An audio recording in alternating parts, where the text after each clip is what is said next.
Hi, I'm Nathan, with this week's Science and Tech News. SpongeBob SquarePants is running for his life because 50-million-year-old undersea volcanoes have been discovered off the coast of Australia.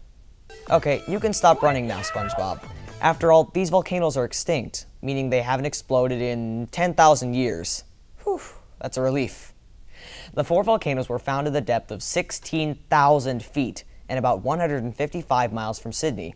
So, if they decided to come back to life, at least the Sydney Opera House would be safe. How do volcanoes work exactly? When gaseous pressure and molten magma builds up beneath the Earth, they can explode in a volcanic eruption, spraying ash and lava all over the place. These eruptions form calderas, which are like volcanic craters. When a dormant volcano wakes up from its nap and throws a fiery tantrum, it becomes known as an active volcano, like Mexico's rather unimaginatively named Volcano of Fire, which recently spewed molten madness for days. Hundreds evacuated as Mother Nature's magma extravaganza made the 4th of July fireworks look as harmless as a sparkler dipped in the ocean. What else is extinct besides those Aussie volcanoes? The Wendyceratops, a newly unearthed dinosaur cousin of the Triceratops. It definitely takes fashion advice from the same horn dresser as the Triceratops because the Wendyceratops pinhornicis has a frill with gnarly hooks. That's literally how paleontologist Dr. David Evans described the sharp hairdo. And we're not just talking sharp dresser sharp. Apparently, the horned dinosaurs with the biggest horns attracted the most ladies. Maybe that's why this guy is so popular with dinosaur hunter Wendy Sloboda, who discovered the beast's remains in southern Alberta, Canada. In fact, the dino is named after her. I wonder, will a certain fast food chain be replacing their pigtailed redhead with this ancient old fossil? Ever been stung by a bee? Ooh, a friendly bee! If so, you may be one of the last people to get stung, because scientists believe climate change is wiping out bees.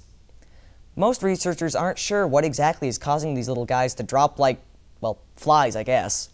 What they do know is that the number of bees has been cut by 30% in America, with estimates going as high as 50%. In a couple of years, the next bee you might see is one of Harvard's miniature robots, the Robo-Bee. These Ivy League scientists are definitely in league with the ivy, because somebody has to pollinate all the lonely flowers out there. See, bees are responsible for more than just making delicious honey and stinging the bejesus out of innocent picnic goers. When they gather pollen for their precious honey, the bees pollinate different crops in the process, like apples, broccoli, melons, and berries.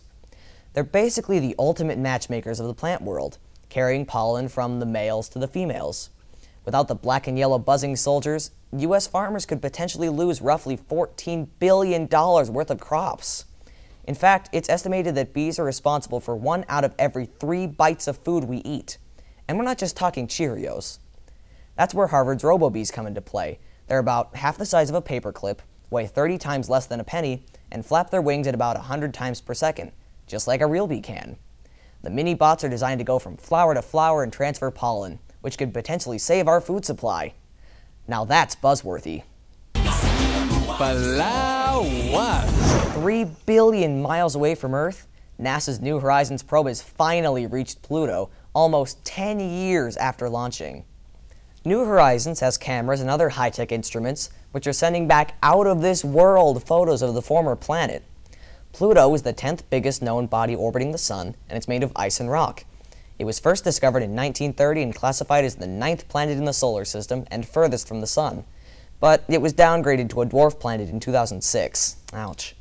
The 5 known moons that orbit it are Charon, Styx, Nix, Kerberos, and Hydra. Last week, New Horizons successfully did a flyby of Pluto, snapping pics of wacky stuff like a range of mountains rising as high as 11,000 feet above the icy surface. This is the first ever space mission to check out a world so incredibly far away from Earth, and it will unlock clues about the early formation of the solar system.